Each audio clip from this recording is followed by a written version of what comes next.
So UFC Fight Night Krylov versus Span, or should I say UFC Fight Night Allen versus Muniz, just wrapped up, and this video is going to be about who I think that the UFC is going to match up the winners with next, or who I would personally match up next, and see kind of where we can go from that with the rankings and all that sort of thing. The main event, unfortunately, Krylov pulled out. I was really looking forward to watching it because Krylov is one of my favorite fighters right now. He's really growing on me, but it's a shame we missed that. So Allen beat Muniz. Very good fight for Allen, man. Muniz didn't look all that great, I'm going to be honest, but Allen also looked very rapidly improved. I think Allen's making rapid improvements.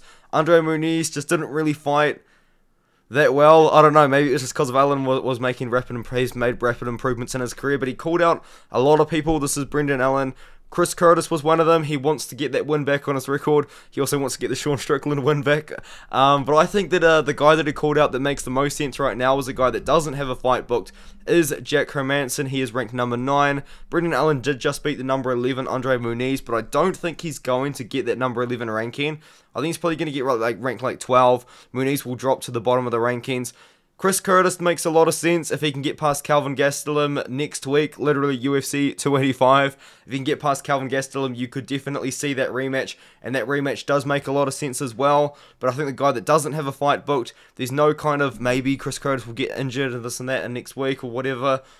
I think that's the fight to make. Jack Hermansson versus Brendan Allen will really show us, does Brendan Allen truly belong in the rankings? It's kind of like Roman Dolidze just beat back Jack Hermansson on short notice. So maybe there's a lot of unranked guys in middleweight and also a lot of other divisions as well that could really beat a lot of these highly ranked guys. So I think if we're going to prove that Brendan Allen is a ranked fighter, I think we give him Jack Hermansson. If he can beat Jack Hermansson, that's a fight that makes sense. He claims that they've been matched up a couple of times and it hasn't happened, so let's do it now. Augusto Sakai got back with a win against Dontale Mayes. Obviously, it wasn't the most impressive win at all. I missed quite a bit of it because I did end up hanging out with mates a lot of this day because it is Sunday here, and I went to a music festival last night. But from what I saw, it wasn't that fun of a fight, but Augusto Sakai kind of just did what he needed to do to get a win because he was on a big losing streak. And now he's bounced back with a win. It's time to give him another somewhat winnable fight, but also a winnable fight for his opponent. Let's give Rodrigo Nascimento the opportunity to fight against Augusto Sakai, because Augusto Sakai, on the unranked sort of area of the rankings, I believe he's still in like the top 20, top 23. I think he was ranked 23rd on ranking MMA. So I think maybe you give him against Rodrigo Nascimento, who is coming off a win over Tanner Boser. That's the no contest against Alan Bardot, obviously. But I mean, I think that that's a fight that makes sense. He's also beaten Dontale Mayes himself. Rodrigo Nascimento versus Augusto Sakai makes sense to me. Maybe Augusto Sakai could get that win too, or he gives an opportunity for Nascimento to move up in the rankings. Tatiana Suarez, she fought at 125. She beat Montana De La Rosa. She didn't look like the same Tatiana Suarez she did 3 years ago, but of course she isn't going to, you know what I mean? She took about 3 to 4 years off. It's a tough one because she doesn't want to fight at 125. She wants to go back down to 115 pounds. So you got to look at the rankings. I think Tatiana Suarez, given her body of work, her win over Carla Esparza, her win over Nina Nunes, her win over pretty much anyone notable in the strawweight division, you got to give her a ranked opponent next. So I'm looking at the women's strawweight rankings here, and I'm looking at the rankings, and I was thinking maybe Poliana Viana. Ducote and Pinheiro have fights booked. So does Angela Hill. So does Michelle Waterson-Gomez. She's got a fight booked as well, although it is next week, so that could definitely be a fight that makes sense. Jandiroba has a fight booked. Ribas has a fight booked. Tisha Torres does not have a fight booked. So that's where I've gone. I've gone with Tisha Torres. She is ranked number 8, so it would be a big step up in the rankings considering she did just beat Montana De La Rosa. But I think that is a fight that makes sense, you know what I mean? I do think that maybe you could give Tatiana Suarez that number 8 ranked Tisha Torres in her second return fight from the UFC. I think it's a winnable fight for Tatiana Suarez. Maybe Tisha Torres could pull off of an upset because she will be the underdog in that matchup. But Tatiana Suarez, she kind of seems to have this mindset that she's going to get the belt ASAP. And to do that, I think she's going to have to get through a top 10 ranked opponent sooner rather than later. So I've got Tisha Torres as her next fight. Otherwise, you probably could just give her someone around here, but they do all have fights booked, so you do have to kind of note that. And by the sounds of it, Tatiana Suarez wants to keep relatively active, so you got to go with someone that doesn't have a fight booked. We move on Mike Malott beat Johan Lainesse by submission in the first round. I picked him to win by submission. I just thought he's going to be the much better grappler over Johan, and he is the Brazilian Jiu-Jitsu coach at Team Alpha Male, so of course he's going to have good Brazilian Jiu-Jitsu. It's a tough one though, like what do you do with him? I think Mike Malott is one of those guys where you could definitely market him to be a Canadian star, but unfortunately for Mike Malott, I haven't really gone down that route. A guy that is ranked just a little bit below him is probably going to be looking for that jump up in rankings, and it is a guy that did just win his UFC debut. It is Gabriel Bonfirm. This would be a fun fight. This would be a good one. Mike Malott's obviously a pretty good striker. He is quite hittable though. Gabriel Bonfim, national boxing champion in Brazil, just like his brother. And also he's got very slick submissions himself. 14-0 record. He has fought pretty good competition as well. Maybe this isn't a fight that they'll do because they probably do want to build up Mike Malott. But I think that Gabriel Bonfim versus Mike Malott would be a great technical display of both grappling and striking. That's a pay-per-view prelim right there, and that's a good one too. I think that's a good fight. I like that one. I'm pretty happy with that matchup. Trevor Peek, he beat Eric Gonzalez, kind of beat him up for a round. I did miss the start of the round, but I did get to see the finish, and it was crazy. Dude was throwing hammer fists and all that. I loved his post-fight interview as well. He seems to be a very genuine guy, seems to be very thankful for his opportunity in the UFC. The thing with Trevor Peek is, man, like, I think this guy's just going to be in a lot of fun fights. So this next guy that I've matched him up with is going to be a fun fight, you know what I mean? So Trevor Peek, he obviously fought Eric Gonzalez on short notice. He was originally meant to fight someone else. I believe it was someone that was making his return after 5 years away. But he was meant to fight someone, and he ended up fighting Eric Gonzalez instead, who also had a fight booked. It was meant to be against Alex Polo-Reyes. So he had a fight booked against this guy, Darius Flowers, but Darius Flowers pulled out of that fight. So now I just think you give the winner, Trevor Peek versus Darius Flowers, and this is because it would be a banger of a fight. Darius Flowers, pretty good boxer. He's got that boxing background. He's also a boxer, wrestler. Similar style to Trevor Peek as well. Both of these guys are going to want to stand and bang. Both of these guys are probably going to want to wrestle a little bit as well.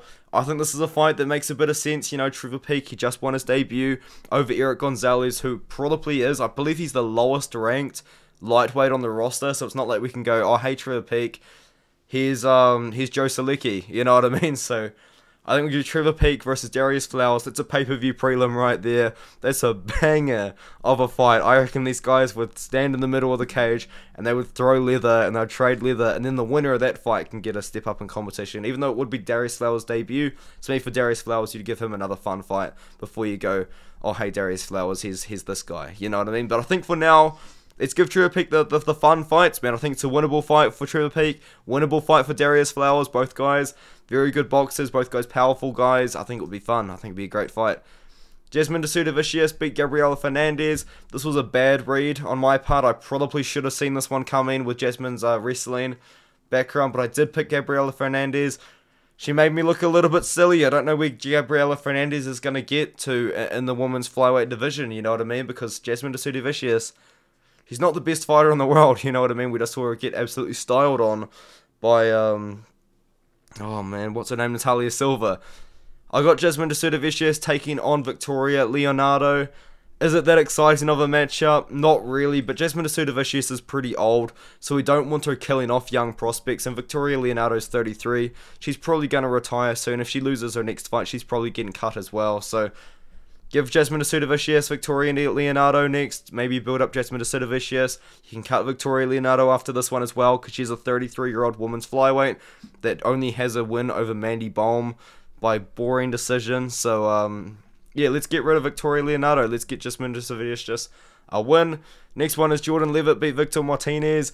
I cannot believe Jordan Levitt got a first-round KO on the feet. Technically, it was in the clinch, but it was still on the feet. I couldn't believe it when I saw it. I was like, no way. And I watched it back, and to be fair, Jordan Levitt, his striking's improved, man. It's not amazing. Jordan Levitt's striking is not amazing. He's definitely not one of the better strikers in the division by any stretch, but he's definitely getting better at striking. And Victor Martinez, he didn't look all that good. Considering I thought Victor Martinez was going to look good on the feet, I did pick Jordan Levitt. I thought he was going to get done with his wrestling and grappling. but he ended up just knocking him out. So the next one I've got is Jordan Levitt. Although he doesn't really have the best track record against fighting English fighters, I thought, what's Mark Diakasey doing? You know what I mean? Mark Diakasey and Jordan Levitt, at this point in their careers, kind of have a similar style. Mark Diakasey started off as a very exciting Muay Thai striker, but all of a sudden he's kind of just become a wrestler that's somewhat boring and not all that fun to watch. The thing about Mark Diakasey as well in his wins, Vyacheslav Borshev, we found out, is very one-dimensional. All he's got is boxing and kickboxing. Damir Hadzovic has some of the worst takedown defense in UFC lightweight history. And then he fought Michael Johnson and lost a decision there. He's probably looking for a step down in competition, and that would be Jordan Levitt, who just got a win after losing to Paddy Pimblett. I think that's a fight that would make sense. I think both guys would be pretty competitive in the wrestling, since Mark Diakasey has just become a wrestler out of nowhere. But yeah, I think that would be a fun fight for Jordan Levitt and Diakasey. It wouldn't be a fun fight, but definitely just a fight you can put on the Apex prelims, you know what I mean? Ode Osbourne barely edged out a win over Charles Johnson. I didn't get to see a lot of this fight because, as I said, I was hanging out with friends for most of this day, and the fights were on a Sunday for me. But from what I did see, the glances that I saw, it did kind of seem to be a very close competitive fight. I had Charles Johnson. I don't know if I can be mad at the decision or not because I haven't seen the fight, but by the looks of things, I think Ode Osbourne won the first round. Is that correct? And then it kind of come down to the second and third. But Ode Osbourne got the win anyway. I'm looking at who's in the rankings. I was thinking of giving Ode Osbourne a guy that hasn't made his debut yet. And that guy that hasn't made his debut yet is a man named, I've forgotten now actually, Steve Erceg. But Clayton Carpenter called out Steve Erceg last week. So we'll give Clayton Carpenter Steve Erceg. And we'll give Ode Osbourne Cody Durden, who's on a little bit of a win streak right now. Beat the short notice Carlos Mota. Beat JP Bays. He's probably looking for that little bit of a step up in competition at this point in his career. I think that would be Ode Osbourne after he just beat Charles Johnson. So that's a pretty good win. Joe Solecki just beat Carl Deaton in the third. Joe Solecki, you've got to consider this now. He is 5-1 in the UFC in the lightweight division. That is a very good UFC record, especially in a stacked division such as the lightweight division. But I just think, how bad is Benoit Saint Denis' ankle injury? If his ankle injury isn't that bad, I think we rebook this fight maybe for France in the middle of the year, potentially. I don't know. I think that's a fight that makes sense. I was looking through the rankings and all that. I was just like, yeah. Joe Solecki versus Benoit Saint Denis actually is a fight that makes a lot of sense. So let's do it. Both guys are very good grapplers. Both of the guys have submissions on the first round, second round, all that sort of thing. Let's do it. Joe Solecki versus Benoit Saint Denis. I do want to see that fight. I think it would be fun. As for Carl Deaton in the third, he did the UFC a favor. Maybe just give him like Gabriel Miranda. You know what I mean? Nurullo Aliev beat Rafael Alves by a majority decision. This is a big win for Nurullo Aliev. I thought he was going to get it done. This is a big win. Rafael Alves is no joke. I believe he's ranked like number 33 in the UFC's lightweight division, which is very high considering it's like 75 lightweights on the UFC roster. And to get ranked in UFC lightweight right now, you have to go on a massive win streak. Rafael Alves is a good fighter, man. He's a good guy to win against. I know he doesn't have the best record in the world, and I know he doesn't have the best UFC record in the world, but Rafael Alves is no joke at all. And that's a good win for Nurullo Aliev, making his debut at the age of like 22 or 23. Let's give him Otman Azaita, dude. Otman Azaita's 13-1. He's also a lightweight. He come back against Matt Frivola. It looked really bad. It'd be interesting to see how we can deal against the guy with Nurullo Aliev, who doesn't seem to have the best striking in the world, but he does have very good wrestling. So I think Otman Azaita and Nurullo Aliev would be a pretty fun fight to kind of watch. I know Nurullo Aliev doesn't have the most exciting style in the world, but he's definitely got a high ceiling. I think if he keeps making improvements, he's a young guy as well. Be interesting to see where his career goes. So let me know what you think of that. Let me know what you think in the comments. Looking forward to hearing what you got to say. I forgot to mention this at the start, but I will be live streaming during the Jake Paul versus Tommy Fury card. So if you want to watch a fight companion for Jake Paul versus Tommy Fury, I will be watching it. I'm a bit of a degenerate, man. Like, I just really want to watch it, dude. I don't know what it is. It's just such an interesting fight. There's so much on the line. It's super high stakes for both guys. I think it's going to be a fun fight, but yeah, let me know what you think of that one too in the comments, and like the video if you liked it. Subscribe if you like the channel as well. I really do appreciate all of the subscriptions, all the comments, all the likes. You guys are awesome. Thank you so much for watching my videos. I'll see you in the next one.